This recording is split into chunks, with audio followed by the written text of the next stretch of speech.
What does it mean to be baptized? Well, let's go back to the original use of this word in the Bible. The original Greek word for baptize is pronounced baptizo. And it was an ordinary word actually that meant to wash or to plunge or soak or to dip. And you might be familiar with a guy named John the Baptist. Well, his primary message was simply repent and be baptized. And the term baptizo is only used in Christian literature. There was no word for what John was doing. He was known as John the Washer, John the Dunker, John the Dipper. See, John was baptizing people before Jesus had revealed himself as the Messiah.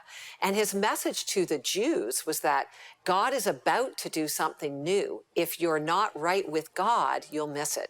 And even though you're Jewish, you need to get your life in line with God and his ways. And that was John's message. Repent, turn away from your old ways, and then be baptized.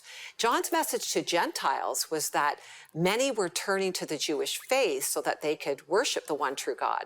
So John's baptism, it was more a ceremonial washing, and it symbolized that they were washing off the old life and beliefs and aligning with the new belief in the one true God, Jesus. And see, they identify that what John is saying is true and that they're identifying and going public that they agree with it. Well, today, when we are baptized, we identify and go public with our belief in Jesus as the Messiah, as the way to God, and that we have put our personal faith in him and welcome him to be leader and Lord over our lives. See, baptism, it isn't just symbolic. It is actually a powerful encounter. Baptism doesn't save you, but it is a declaration both to people and to the demonic realm that you have chosen to follow Jesus and that you identify and believe Jesus' words in John 14:6, where he said, I am the way and the truth and the life. No one comes to the Father except through me. See, baptism says you're not seeking any other way to God than through what Jesus has done for you.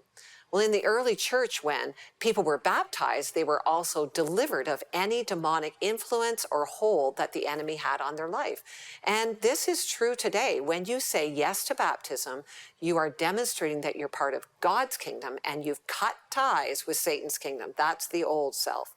Have you been baptized? If you're a follower of Jesus, I encourage you to be baptized. See, this is actually a command from Christ. It will have supernatural power in your life. It's not just a symbol, it has power.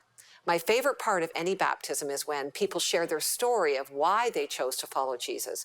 We are told in Revelation 12:11, they triumphed over him by the blood of the Lamb and by the word of their testimony. They did not love their lives so much as to shrink from death. So today, have you put your faith in what Jesus has done for you on the cross? Do you have a testimony that declares that you are only following Jesus? Then I encourage you to not love your life so much that you will shrink back from baptism, but you will step into the waters of baptism. This is a picture of dying to yourself, being raised to new life with Christ. So be baptized today because that's courageous living.